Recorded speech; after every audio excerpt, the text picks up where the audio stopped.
morning. Thank you so much for that. Welcome to day 2 of the AEW Technical Hub presentations. My name is Vukosi Mashele. It's such an honor to be your presenter, your MC for today. A big shout out to our sponsor, One Titanium, for making this possible.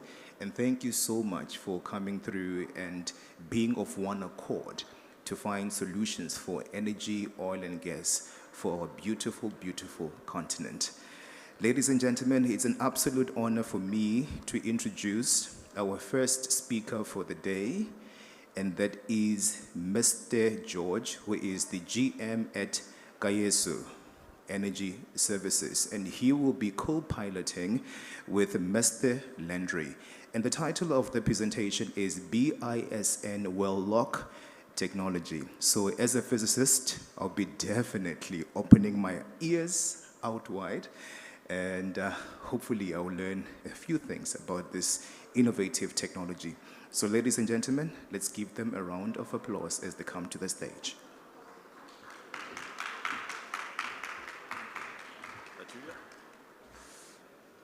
Good morning, ladies and gentlemen. My name is Jorge de Morais, the General Manager of Kaeso Energy Services. I'll be here to share with you a presentation of a new technology that will be of your interest. All right, so before we actually start to talk about the technology, I would like to know how many of you have heard about Kaeso? Quite a few. Okay, a few, good. So Kaeso is a regional service company. We operate in Angola, Namibia, and we are expanding in South Africa and Mozambique. We are what we call the platform service company. What does that mean exactly? We actually introduce new technology to our end clients, operators. And how do we do that? What do we have in this platform? We have 3 main elements in this platform. We have people, infrastructure, and equipment. And how does that look like? I will just ask you to raise your phones, point to the QR code, and click on the link. If you do that, what you will find is a video of our base. And the base that you see is what we call KBL, Kaeso Base Ludritz. This is what we call a platform. It's a place where we unite, as I said, people, infrastructure, and equipment, and we use all of that to launch new technology. Last year, in the same stage, we presented the C-Flex, which is a cement casing collar, a new technology that allows you to do secondary cement stage jobs. Today, we will talk about BiSN. The agenda will be, as you see on the screen, quick introduction of the basics of the technology. Then we'll get into deeper details about the technology. We'll see different applications, and we will also talk about where and how it was deployed at a worldwide level. Why are we all here? We are here to talk about oil and gas. Oil and gas, it is fluid that is concentrated in a pocket. This pocket has high pressure and high temperature. And because of that, sometimes it can lead to leaks. What we do in our industry, when we have a well, when we look into a well architecture, is mainly to deploy technology that will prevent us to, that will allow us to contain these leaks. We see that the well architecture is quite complex, and we have a lot of points where there could be leaks. And we try to contain these leaks in different manners. We try to contain leaks with cement, and we know that sometimes it cracks. We try to contain leaks with elastomers, and we know that it is affected by temperature, pressure, and also different type of fluids. We try to contain these leaks with metal, and that comes also with different challenges. And recently, we try to contain these leaks with resin. Resin, what is interesting about it, is that it takes the shape of the means where it is. So it is flexible, malleable, and it takes the shape of the means where it is. Now, imagine if you have an element that is as flexible as the resin. So you can take the shape of the element where it is. It is as hard as metal, and it can contain fluids and gas in the same manner of elastomers. Well, ladies and gentlemen, this is why you are here. We are going to present to you BiSN, that is an alloy that has all these properties. I'm pretty sure that all of you have seen a movie that has the following line, "I'll be back." Which movie is that? Terminator, of course. And I know that you remember the second sequel of the movie, where you have this strong enemy, the T-1000, an enemy that has the shape of liquid, and it can solidify itself. It can take any shape, and when it solidifies, it becomes extremely strong, very hard. Well, ladies and gentlemen, this is the best visual that we can get to explain to you what BiSN does. Of course, this is a movie. How it looks like in real life. In real life, BiSN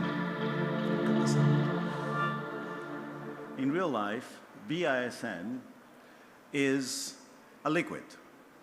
You'll see that it can be poured into a bottle, looks like water. At a certain point, when we leave it, it will start to solidify itself, exactly like the T-1000. It will become extremely strong, extremely hard, and as it solidifies, it will expand.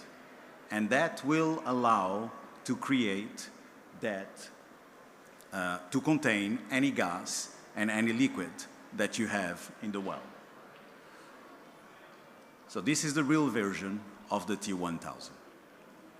What you'll see as well is that BiSN is extremely durable. It can resist also to H2S, CO2. So any kind of challenge that you have inside a well, BiSN can endure it. Extremely liquid as water. Can you imagine that? It can get into any type of void. The other property that is very interesting is that not only it will get into these voids, but it will seal them. And on top of it, it is extremely heavy. It has the same density as lead. So, as liquid as water, as dense as lead. So, if you go back to the well architecture that we just shared, imagine how many applications you could have with that, how many problems we could solve with it. Going back now to the application in the well. How does it look like? How can we take this technology and actually put it inside a well? You can make the parallel of BiSN to a candle. You have the wick inside the candle, you have the wax outside of it. If you ignite the wick, what will happen is that the wax will melt. And as it melts, it will take the shape of the containment where it is. And this is exactly how the tool works. I will now call Landry to give you more details about it. Thank you very much.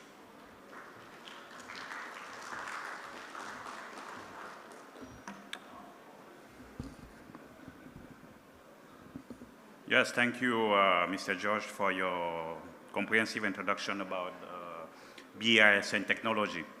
Now I'm going to dive a little bit deeper on the technical detail, the application and the benefits of this technology, right? I want to mention that is a technology that we deployed this year in Angola for one of the major operators, and we have seen a very tremendous success, right? And a huge potential for Angola and even beyond, right? So, I will start first by a video illustration about one of the applications so you can understand exactly how the technology is deployed in the well and for this application. And then we can dive a little bit more on the technical detail. So in this video, you will see a well where you have two producing zones. At the bottom, you have the water coming, and then you have the oil produce on the top section, right? How do you seal the bottom part where you want to eliminate the water production, right? In some well, it's very easy to do, in some completion, but in some other well, it's very challenging, right? This is one of the illustrations where the tool is deployed in the well. As you can see here, is a tube filled up with the metal in the solid state, right? You bring the tool at your desired depth, you activate the heater will melt the alloy, and the alloy, as George explained, will flow as water, right? So it will fill up the section where you want to create your seal, as you can see. So you have that seal is a metal seal, right? It's solidified and create a rock to metal seal, right? Stopping all fluid coming from the section that you wanted to eliminate. As you can see here, the water is being shut off and you can only produce the oil from the top, right? From the production standpoint, people understand that the oil production is really challenging to handle at surface. By doing so, you basically shut off in situ the water production. So after seeing this quick video illustration, I just want to highlight here the key operational step, right, for the deployment of the technology. The first step is to design the tool, right? You design the tool based on the application you want to do. Why? Because you need to have the correct quantity of metal, so you need to quantify it, package it. You package it with the heater, so you have the tool ready to be deployed. So the first step, you deploy it. The deployment method is any of the deployment method that we know in the oil and gas. We're calling about coiled tubing. You can deploy with eel line, we can deploy with drill pipe, you can even deploy with slick line, right? So deployment is the first step. The second step, you reach to the desired depth where you want to activate the seal, right? So you activate the heater. The activation is usually done by an electrical signal you send that will activate the heater. The heater, in this case, in most of the well-LoK tool, is a thermite. And people that know thermite is a pyrotechnic composition that burns at very high temperature. So this will basically melt your alloy, and the alloy will flow in the well in step 3, and you leave it just completely to settle. As George explained, it's flow as a water, it's fluid as a water, so it will go to every void you can imagine, right? So you leave it solidify, it will solidify, actually expand little, as we'll see in the next slide, and this is what creates your seal in the well. The principle is very simple, I think, and everybody will understand that. So what are the key characteristics about the BiSN, right? The BiSN actually, for the chemical peoples, this is a bismuth. It's one of the element table, and it's very close to the lead in the tables, right? And the density, and that's why it has a density of the lead, but as fluid as the water, right? So it has a very low melting point, and this is one of the key characteristics here. You can easily melt it with 300 degrees Celsius. Actually, if you put in the pan in your kitchen, you actually can melt it, right? I actually have some, I will pass it to the audience, you will see how it looks. It's very heavy. One of the characteristics is non-toxic, so you can manipulate it, don't be afraid. This is actually what is packaged in the tool, right? You actually pour in the tool, in the middle you have your thermite, right? That will melt it, right? So non-toxic, can touch it, but don't eat it because it's, it's a metal. One of the key characteristics also we need to understand here, as unlike our other metal, this metal actually, when it's solidified, it expands. And this is what actually helped create the seal, the fact that it expands, right? That's key characteristic for the metal. And we are achieving a permanent sealing. We're talking again, gas-tight seal is qualified as ISO 14310, which is V0 qualification. So you stop every gas when you create a seal with this material, right? Another key characteristic of a metal of this material is that it will not corrode. It will not be affected by the fluid in the well, neither the temperature, so you can be sure that it will stay there for 100 years, right? Creating the seal. If you have, for example, the iron, you may be worried that this will corrode with time, but this metal does not corrode. It's not even affected by the H2S or SCO2 that's usually encountered in the well production, right? Because of time, I'm not going through all the characteristics about the metal, but I just highlight some of the key characteristics here. Right. So just imagine explaining this principle, right? There is limited application of well sealing you can think about, right? From the, I would say for all the cycle of the well, right? From drilling to plug and abandonment, right? We have highlighted some of the key applications here. I'm just going to highlight the key one, like the water shutoff I talked about. There are some wells where the water shutoff is very complex to achieve. And I will talk about one example in the future, right?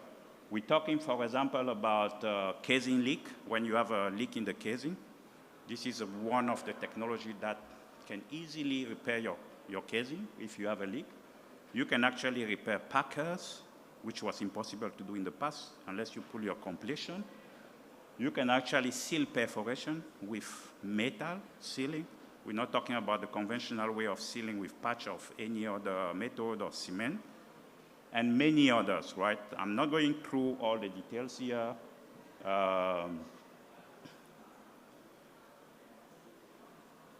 So one thing I want to highlight here, we're going beyond the impossible, right? Impossible in well sealing application, right? There is a lot of application that was not, I mean, with conventional method you could not do in the past, that with BiSN you can do, and not that you can do, that is being done, right? Even for the conventional P&A as an example, which was usually taking a long time because you need to do a P&A with cement, and that's take long to deploy in drill pipe, the time to cure your cement. Here, and this has been done before, by using the BiSN, you can deploy the tool, the equipment in very short time, solidify in very short time, and you achieve your P&A more efficiently than actually using your cement plug, right? This has been done actually in North Sea, and we see some of the example of feedback from operators, right? So we're talking about zonal isolation. That was not possible to do in the past, because as you know, you have something that flows as water. Just imagine going everywhere and sealing the area, right? We're talking about even open hole, irregular wellbore shape sealing. That's usually very complex to do with the standard method that George talked about, either elastomer, cement, or resin, right? So I'm going to just pick up a couple of case studies of where I mentioned we go beyond the impossible, right? This is one of the first case, and this is what we did even in Angola. This was a water shutoff, right? And this is the video illustration that we saw at the beginning, right? The challenge that the operator had here was what? They have, and this is common with most operators in Angola, right? Because of the type of formation, what they do a completion with screen and gravel pack. Gravel pack, for those that doesn't know, it's just gravel, right? That you contain with a screen, right? Around your formation for the production, right? The challenge is when the field is becoming mature, you start having water production.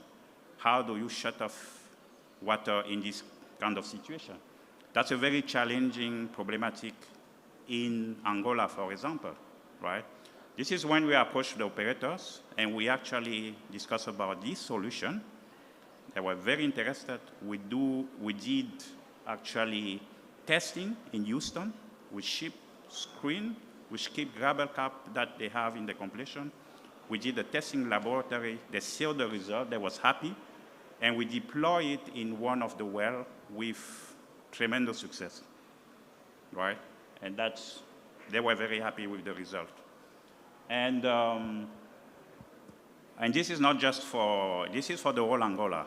And we see a lot of water production with mature field coming, right?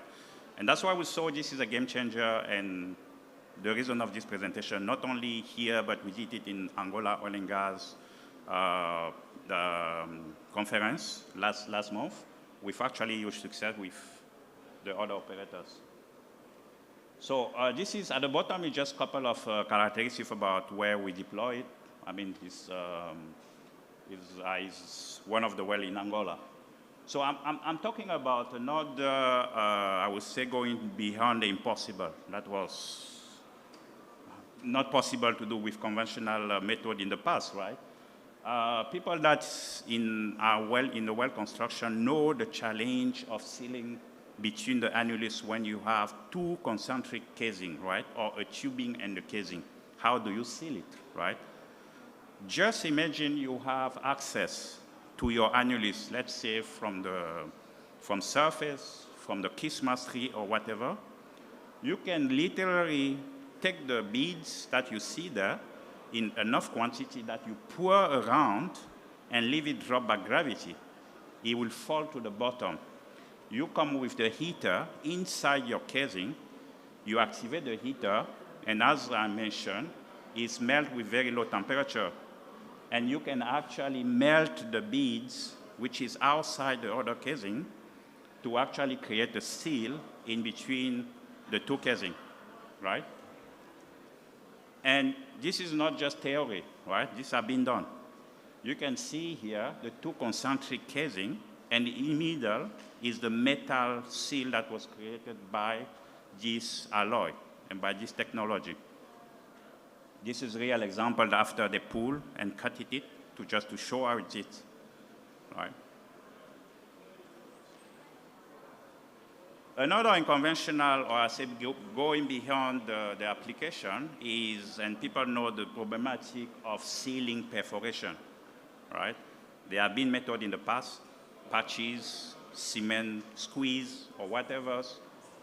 But here, imagine that you do with metal, right? So you're having a metal-to-metal seal, and you can imagine the fiabilities, right, of using such a method, right? With the same principle, you bring the tool, you flow the metal alloy into your perforation, and if you want to regain access to your well, you just come and melt it, right? It's easy to melt, actually, to mill the inside. So this is an unconventional usage, I would say unconventional, but going beyond the impossible of using this technology. Another example is sealing the casing, right, where you have leak, right? And this is another application that is also achieved by this technology. So there are many. I just pick up some of the examples, right? Just in achievement, is not a theory. I mean, this technology has been deployed around the world, right? It's pretty new from a new company.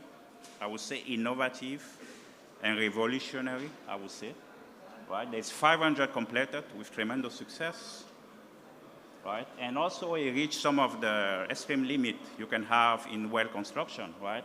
The deepest was 7,400 meters at 150 degrees, 12,000 PSI. There have been quantified benefits, right? And this is real example report by customer, right? In the North Sea, they use P&A for P&A campaign. Aker BP report 2 million saving per well, as I mentioned, P&A. Decommissioning saving 25 to 40% in saving, dollar saving. Extension of the life of the well, because you can shut off some water production, you can extend your production, right? Reported by some operator as well.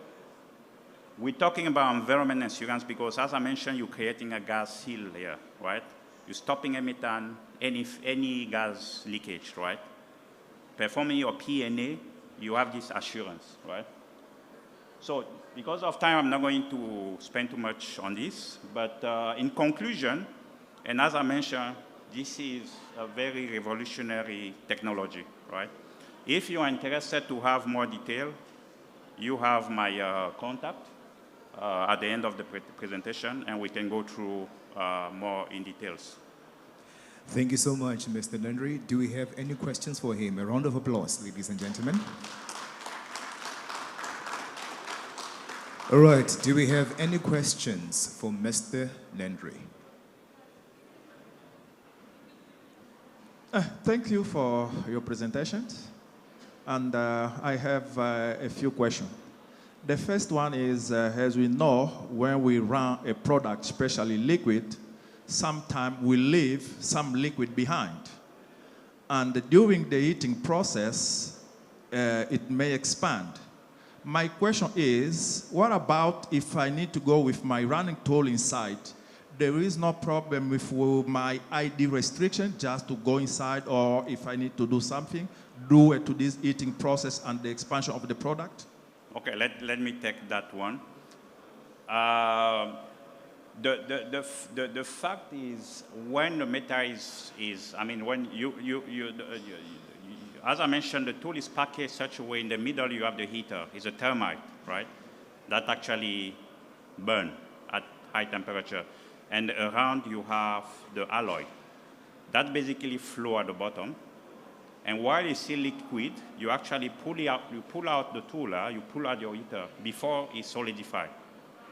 And that will, after it's solidified, of course, you cannot come back there because it's a plug that you are made. But actually, and I didn't mention here, right? If you want to regain control and access to the bottom for any reason, you have another tool that come back and melt that section that you actually put the seal there. You can do that. I'm not sure if that answers your question. Yes, but I think for those liquids that are not melt, there is somehow we can do the reverse circulation just to pull those metals that are not melted. Because you can go with a heating tool, you can heat again and to have access to your bottom. Yes. But then above, maybe you have metal that is not melted, that you need to reverse circulation and to bring it out. In reality, you don't have metal that is usually melt completely. Right? There's no case where you still have the metal that has not melted, right? Because you're burning with your heater at almost 2,000 degrees, right? And this one melt at 300 degrees maximum, right? That's sufficient enough to really melt everything. You don't expect to have really metals left over, right? Yeah.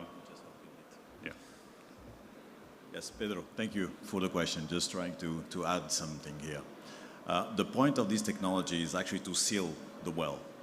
So there's no applicable scenario, I would say, where you would go back to the well to actually try to regain access through that plug, unless you want either to heat it up, which I don't see as a lot of applications there. What you would do is just to mill that section as you would mill a cement plug, for example. Don't know if that answers your question. Yeah? Okay. All right, thank you so much. I only have one question for you. Okay.